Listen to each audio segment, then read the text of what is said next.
The single most important asset that any company has is knowing the one thing at their essence that makes them uniquely remarkable. You see more and more chatter every day about purpose and the benefit of purpose, and I want to be purpose-driven and blah, blah, blah. If you ever stop anyone and say, what is purpose? It's like, they don't know. The meaning of life is to find your gift, and your purpose is to share it with the world. Everything that you do in your life is a manifestation of your purpose. Your beliefs, wants, and talents are the components of who you are, right? They're the elements. They're the atoms that make up the molecule, your beliefs, wants, and talents. What is true about a company like Apple at its essence is it's about changing the game. Apple has never invented anything in its life. It just took something that existed in a rudimentary form and it made it 1,000 times better. This is the magic of purpose. When your purpose is defined as the one thing at your core that makes you uniquely remarkable, and the components of your purpose are your beliefs, wants, and talents, my question is not which is the best option, because that's too broad. My question is, which of these options is best aligned with my purpose? They say that losing your life for your country is the highest honor, the highest sacrifice. But I disagree. That's a high sacrifice, no question. But when you lose your life fighting for somebody else's country, it's not even yours. And it's just going to get exponentially faster once AI really starts to kick in, because the way it is now is mind-blowingly powerful, and it's the weakest it's ever going to be. Welcome to Rosabel Unscripted, the podcast where authenticity meets real life stories. I'm your host, Rosabel Zohfeld, and in each episode, I dive into unscripted conversations about personal growth, life challenges, and the experiences that shaped us. From heart-to-heart chats with inspiring guests to raw moments of self-discovery, I am here to share stories that connect us all. Whether you're seeking motivation, healing, or simply a dose of real talk, you are in the right place.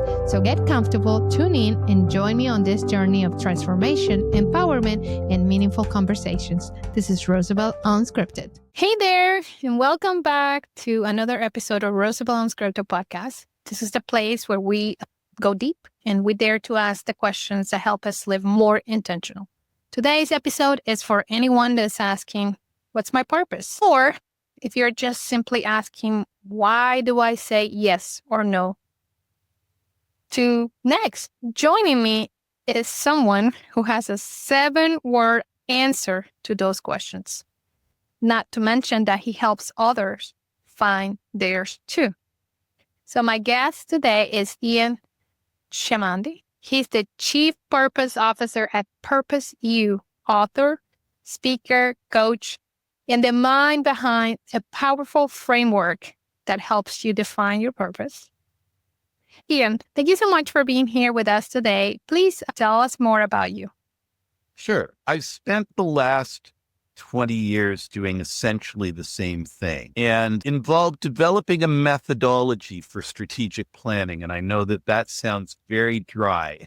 Don't worry. My partner and I developed a very simple model for strategic planning. And that model is based on the idea that the single most important asset that any company has is knowing the one thing at their essence that makes them uniquely remarkable. You know, what is it that makes you so great as a company? Companies cannot answer that question.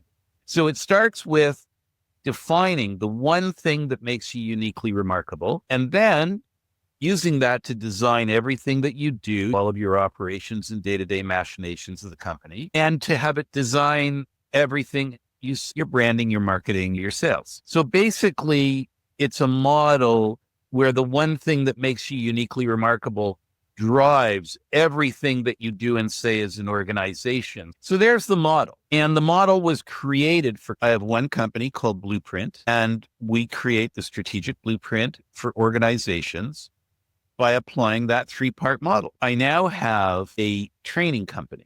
The company is called PurposeU, as you mentioned in your opening.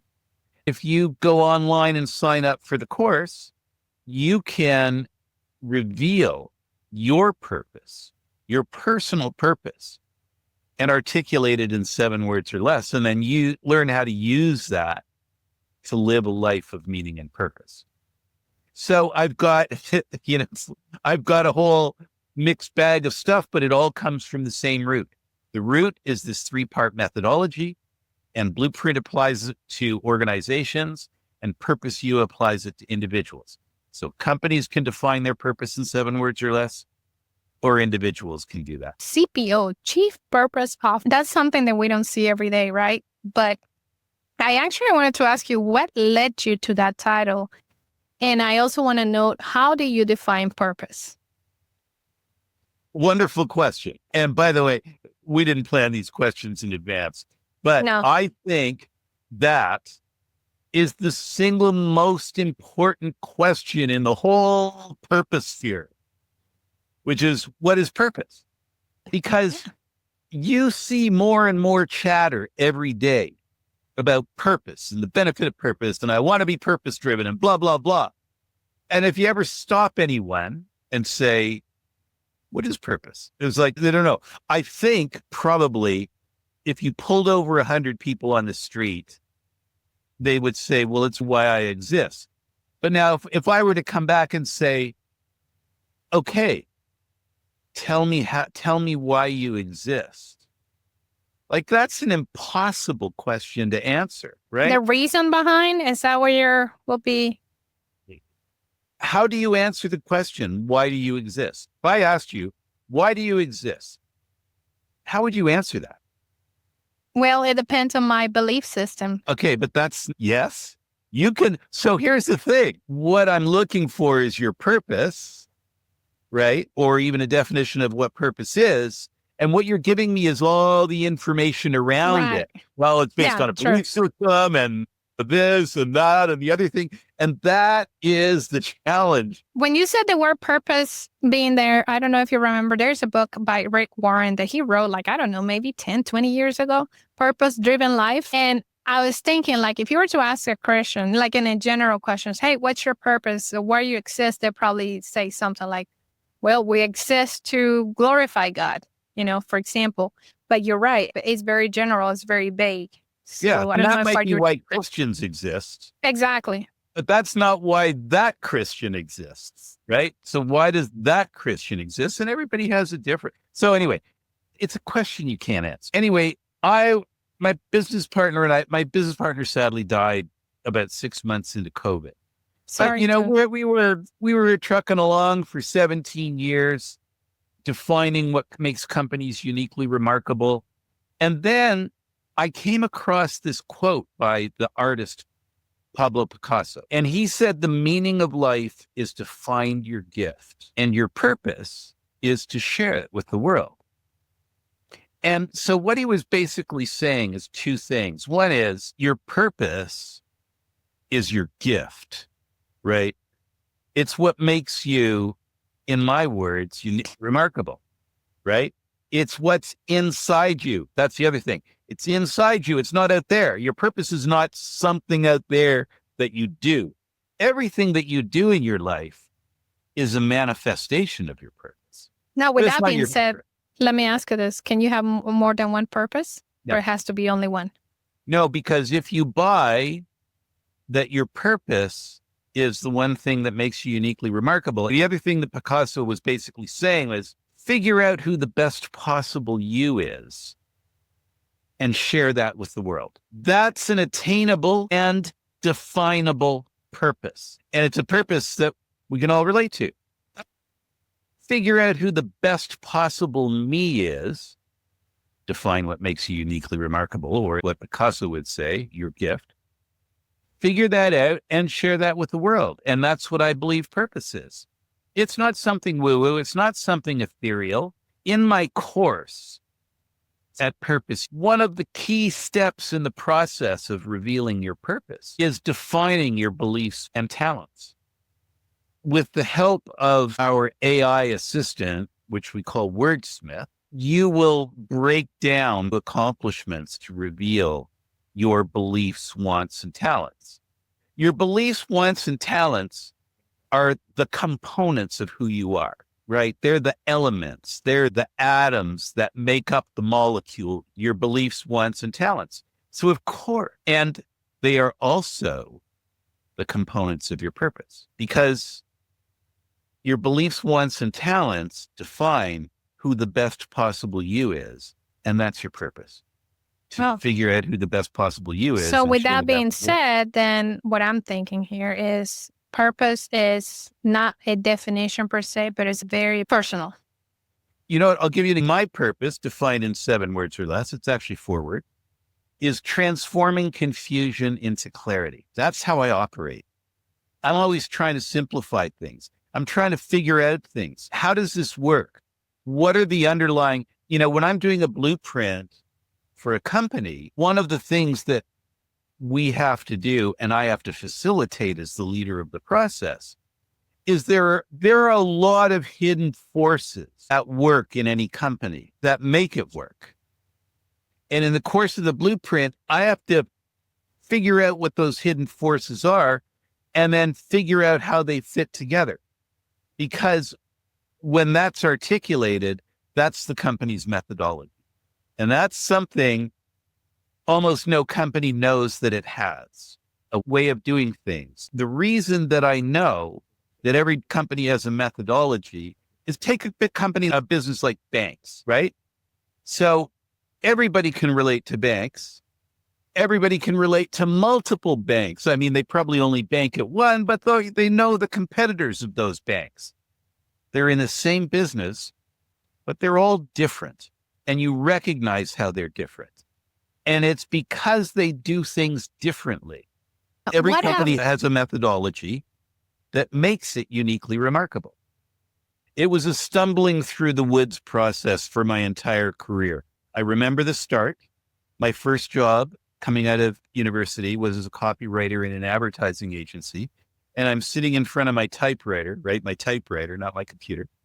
And I'm trying to write words for ads for my clients. And they're awful. They work like so cliche, so banal. And I was like frustrated because I wanted to write about the authentic brand, the authentic company, and all that was coming out was cliches. So I went to an art director and I said, can you make me a sign that says, is that true? And I put it up on the wall right behind my typewriter so that as I'm constantly typing, I see that. And I ask myself, is what I'm typing true? Sadly, the answer continued to be no, which is why I did not make a career in copywriting and advertising. But that question has obsessed me ever since. Is that true? What is true about a company? What is, at its essence, what is true about it?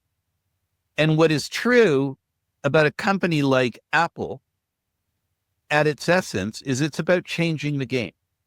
Apple has never invented anything in its life. It just took something that existed in a rudimentary form and it made it 1,000 times better. In whatever they do, they change the game. I just heard a report, by the way, that, Apple, who's basically got an unlimited R&D budget, is considering buying an AI company because they couldn't develop it themselves. Right. So they're going to take an existing AI company. They're going to apply their philosophy to it. And, that's probably the AI I'll end up using. But, so I did that for a number of years. And then I became obsessed with the idea of adapting that model to individuals so that they could find, because by then I knew my purpose. I was being guided by my purpose. I participated in things because of my purpose. I stopped myself from participating in things that weren't aligned with my purpose. Because here's the thing. This is the magic of purpose. When your purpose is defined as the one thing at your core that makes you uniquely remarkable, and the components of your purpose are your beliefs, wants, and talents, every time you make a decision that is aligned with your purpose, you're really saying, I'm making a decision that's aligned with my beliefs, wants, and talents, with you. Those are the components of you. That's why decisions that are made in alignment with your purpose make such logical sense to you and they feel so right. And it's the same thing with a company. This is how purpose guides your life, whether you're a business or you're an individual. It's a decision-making tool. I'm faced with a bunch of choices here and an important life decision. My question is not which is the best option, because that's too broad. My question is, which of these options is best aligned with my purpose? because when I figure that out, then I know that I'm choosing something that's aligned with my beliefs, wants, and talents, the essential me. So it was that. Is that true? Is that true? What's the truth about a person? What's the truth about a company? And with that being said, what would you say has been one of the most transformative things that you have seen happen to someone once they discovered their purpose? There is a games called the Invictus Games. It was started by Prince Harry. First one was in London. Second one, I think, was in Jacksonville, Florida. And they were basically track meets at high schools. Oh, by the way, the Invictus Games is like the Olympics for ex-military, ill and injured military. When it came to Canada, the organizing committee, the first thing that they did is they did a blueprint to understand. The CEO wanted to know, what the heck is this thing really? I'm not interested in running a high school track meet in Toronto. And so we sat down and we said, what is this thing really? And so a fundamental difference between Americans and Canadians is that Canadians are not nearly as military aware as Americans are. The military plays a huge role in Americans, sort of thought, and it plays very little role in Canada's because we're primarily peacekeeping. But because of that peacekeeping role, we're in a foreign country, not fighting a war. We're usually in between the two combatants, watching bullets fly over our heads. And every now and then, one of those bullets hits and we lose a Canadian. And there's a big ceremony for that when they're flown back, because they're flown back to a military base that's about 2 hours outside of Toronto. And then that major highway, there's a procession down that highway, a tradition that happened spontaneously. I don't know, maybe it started about 20 years ago, is that people took to the bridges on the highway and they would honor the fallen soldier as he or she drove past in a procession, bridge after bridge. And it's spread all across Canada. So when the soldiers are returned home, it happens in their home area as well. But what that made us realize is that although we don't think about our military to the same degree as Americans do, the one thing that really gets our attention is when one of our soldiers is killed. Because they say that losing your life for your country is the highest honor, the highest sacrifice. But I disagree. That's a high sacrifice, no question. But when you lose your life fighting for somebody else's country, it's not even yours. You have no vested interest. But you're going over there because it's the right thing to do to keep these two combatants apart. So we realized that there was this huge wellspring of empathy for the Canadian military, but it was triggered, usually when people were killed. And what we said is we want to tap into that wellspring of empathy because people are basically going to the bridges because they don't know what else to do. And so we said, this event, the Invictus Games, what that's going to do is it's going to give everybody direction for how to help ill and injured ex-military in the future. And so their 7 words or less became transforming empathy into action. That was the purpose. They were running an Olympics for military as a means to this end, which is to transform empathy into action. And so when you transform empathy, there's a million different ways to transform empathy into action. You can inspire people to volunteer. You can inspire people to give money. You can inspire people to help ex-military. You can inspire academic institutions to having more of their research and their academic programs focused on ill and injured military. When going out and fundraising, do you want to fundraise for an Olympic Games for military? Or do you want to fundraise to transform empathy into action for the military? It's a much bigger, a much more valuable thing. And so they ended up raising $50 million. In London, in Jacksonville, it was basically a track meet that nobody ever heard of. And when it came to Canada, you had people like Bruce Springsteen and Bryan Adams and Sarah McLachlan, and you had all these celebrities come and play at the opening and closing ceremonies, which were held in the same stadium that the Toronto Maple Leafs play their hockey games at, so filled to the rafters with people. Broadcast nationally. And they sold all of that on the back of the words transforming empathy into empowerment. The CEO used that in everything. And that was everybody's mantra for building these games. They raised $50 million. They spent $30 million putting the games on. And now they got $20 million that's in a fund that gets used for ill and injured ex-military. That's how it transformed a company. That's incredible.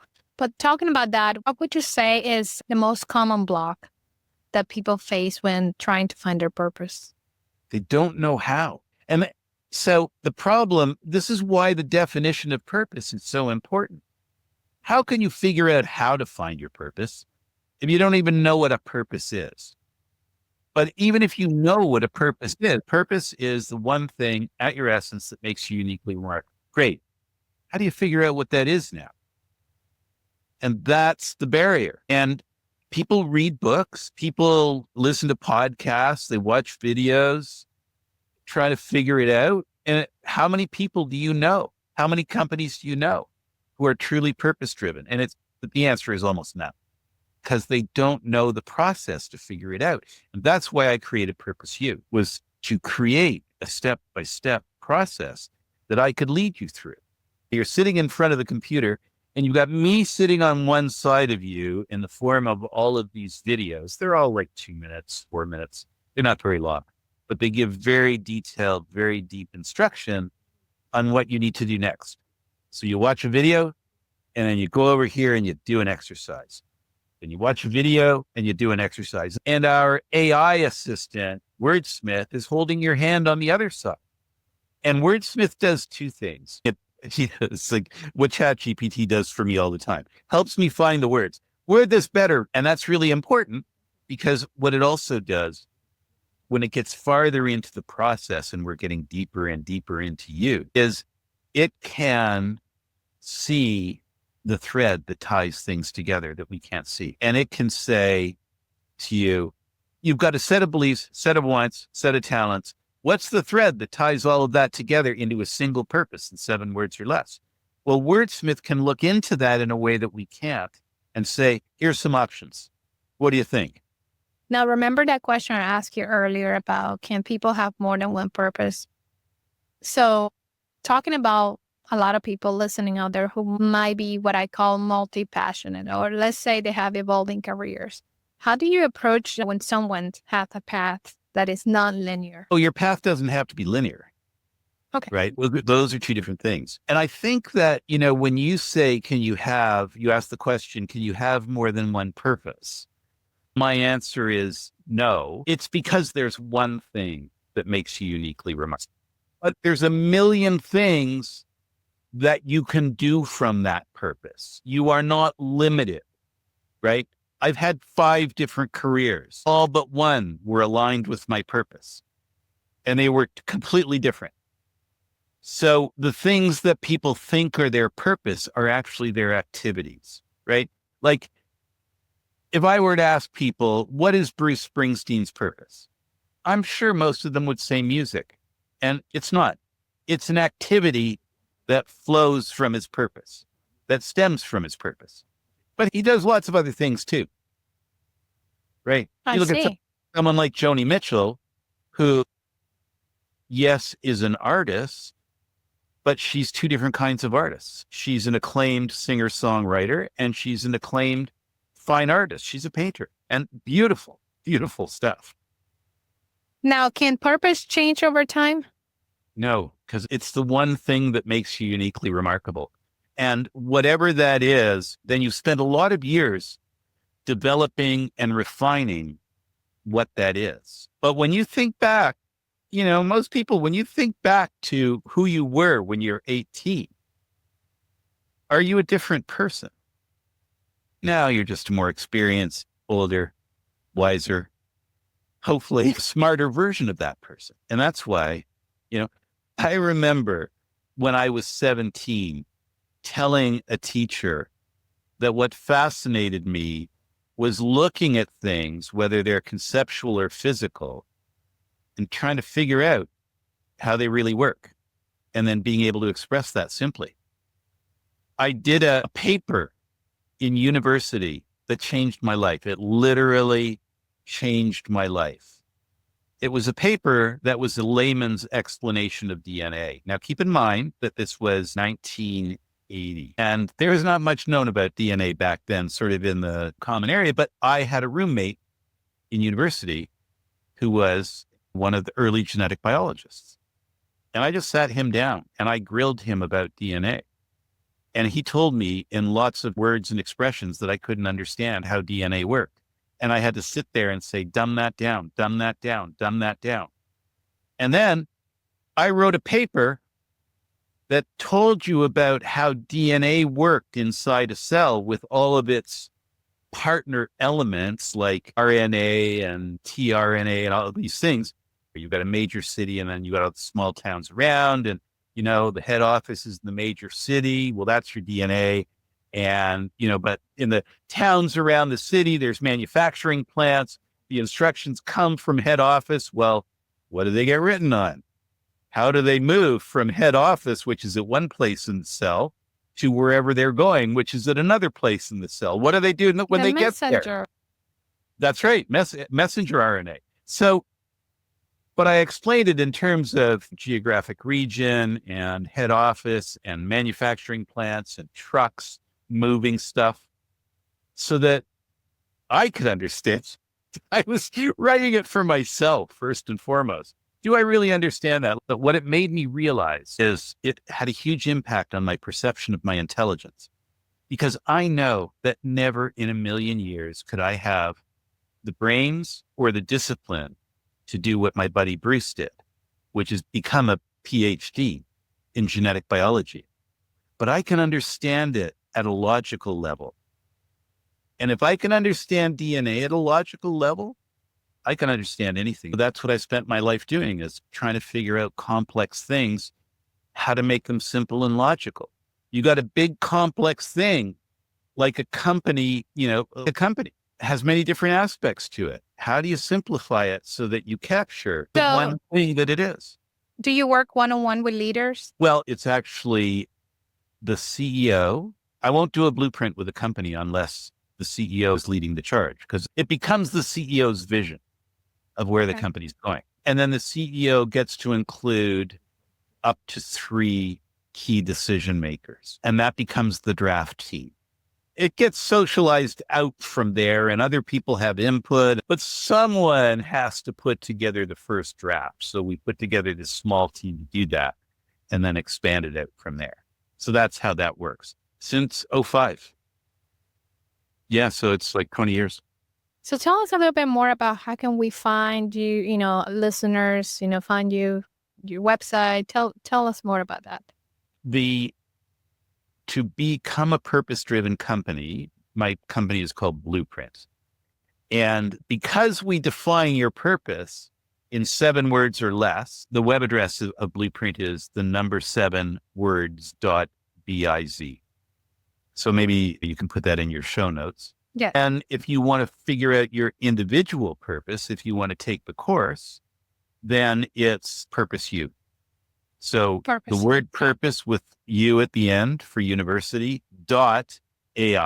So just keep in mind that it's AI powered, and then you know that it's PurposeU.ai. Very good. Pretty goes with our new technology and so many changes that are happening. And it's just going to get exponentially faster once AI really starts to kick in, because the way it is now is mind-blowingly powerful, and it's the weakest it's ever going to be. You want me to say something, and I don't know if this is related to, as you've been talking about purpose, I have to be honest with you. I'm in that process. I have an idea what my purpose is and what not. But as you were describing it, something that came to mind, me personally, is problem solver. That's what I will describe myself. Because I'm here's a problem. How do I solve it? And that's kind of what I'm operating lately. And, I'm doing the podcast. I'm a nurse practitioner. I work in healthcare. And the majority of my clients, because I work in neurology, or my patients, I have grown an affinity for patients who have dementia. Dementia is the umbrella term. And for all the different kinds of dementias that are out there, we know that it's progressive. There's no cure as of now. Some people now talk about how to prevent it, but lately I've been like, okay, yes, this is a terrible disease. This happens. And I started thinking about, what about the caregivers? Have you ever heard of the silver tsunami? It's a new term. I think I've heard the term. I don't know what it is.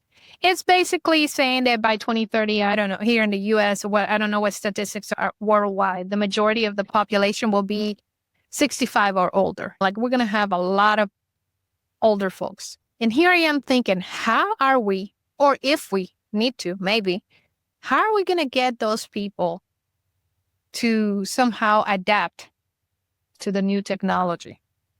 There's so much that needs to be done. I'm trying to see, how can I solve this issue? And we're talking about how this technology is going to grow so, is going so fast.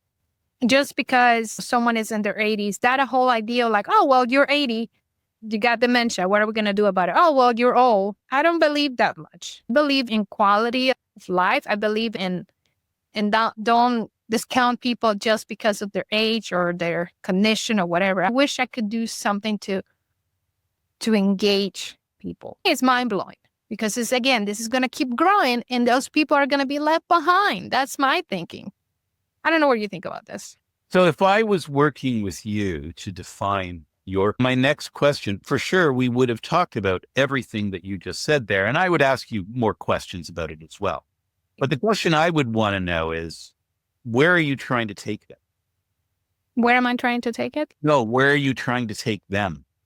It's a rhetorical question for now, but you have this passion for people who have this affliction.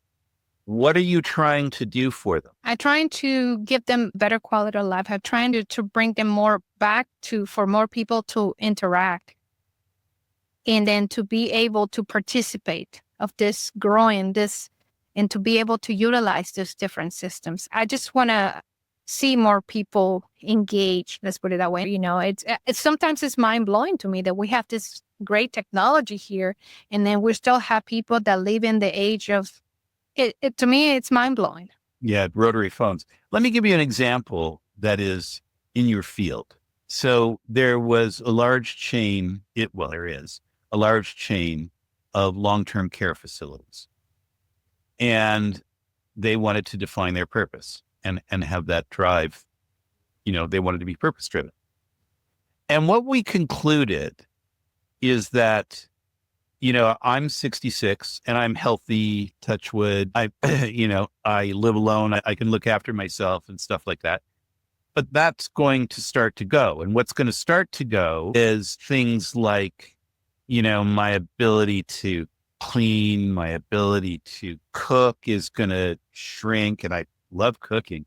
And so what happens is the mundane things of day-to-day living and staying alive become harder and harder. They become a bigger chore. And as long as I am by myself, they become a bigger and bigger part of my life, which means that the good part of my life, the living part of my life, gets smaller and smaller. Well, what if, as I get older, as a thing that is important to me, keeping myself alive, someone comes along and says, oh, those mundane things that are necessary to keep you alive, I'll do those for you. They take it away. What am I left with? I'm left with more living, right? And the older I get, the more things they're going to have to do for me. And what my potential for living, for doing the good stuff, diminishes. But what they're committed to doing is making sure that you're only doing the good stuff about living until you die. And they have two different ways of doing that. They have a long-term care facility and they have palliative facilities as well. So they can take you that whole chain so that even when you're palliative, what they're doing is they're trying to give you as much living, as much life as possible by taking away the crap around you. So their purpose became more living. So this company that has two ways of ushering you the storm, as Joni Mitchell says, is actually all about more living. And that's a much more inspiring purpose for all of their employees to pursue. And if you were talking earlier about the children of the elderly and how they become the caregivers. Well, if you're the children of, an 85-year-old woman who's not very mobile and has however much dementia she has, and you hear that this long-term care facility that you're considering putting her in, that their commitment, their purpose is about more living. It's like, yeah, that's what I want for my mother. That's what I want for her. More living. Tell me more. How do you do that? Perhaps that is their purpose, right? That is their purpose. More living is their purpose. And all the medical and all the activity and all the food and all the other stuff that they do is for one singular purpose, which is to give you, as their client, more living at whatever stage, wherever you are in your life. I like that. But I going, would probably go a step further, because for me, it would be not just more living. For me, also be like quality of living, but living implied quality, because it was living as opposed to all the mundane crap, doing your lawn. Yeah. Giving them more time, perhaps, where they can focus on other things that they can explore and even keep their open. All Exactly. that stuff is the more living. That's what I'm talking about. It makes sense. I could help more people. But again, the idea also is to bring them, not like an isolated community of people. There's other people who got no time for anything and they cannot participate in this world on the things that are happening, Maybe we can interact more with each other, young and older generations. But I feel like we're just doing this, even though we're supposed to be more connected than ever. Well, is there anything I have not asked you that you wanted to share with the audience? I think we there was a lot of territory we covered. It was good. It was a lot of fun. That's awesome. Well, thank you, Ian. Thank you so much. Again, please remind us how we can connect with you there besides your website. It's how people can get in touch with you. Yeah, just basically through the website, words.biz and PurposeU.ai. That's how you reach me, through those two places. Perfect. Well, thank you. Thank you, everybody. Thank you for listening. And remember, your story is power. Keep living life unscripted. And now, hey, let's see if we can help you find your purpose. So until next time, keep asking, keep growing, and keep showing up. Thank you, Ian. Thank you. Bye. Okay, bye. If this episode spoke to you, if it sparked a thought, a feeling, or a shift, I invite you to subscribe to my channel so you don't miss an episode. Visit www.rosabelzohfeld.com. Here on Rosabel Unscripted, we dive deep into real stories, mindful moments, and conversations that matter. Every week, we explore themes like resilience, healing, transformation, and the courage to rewrite your own story. So if you're ready to grow, reflect, and walk this journey with an open heart, hit that subscribe button, give the video a like, and drop a comment. I'd love to hear your thoughts. Let's keep the conversation going. There are new episodes every week.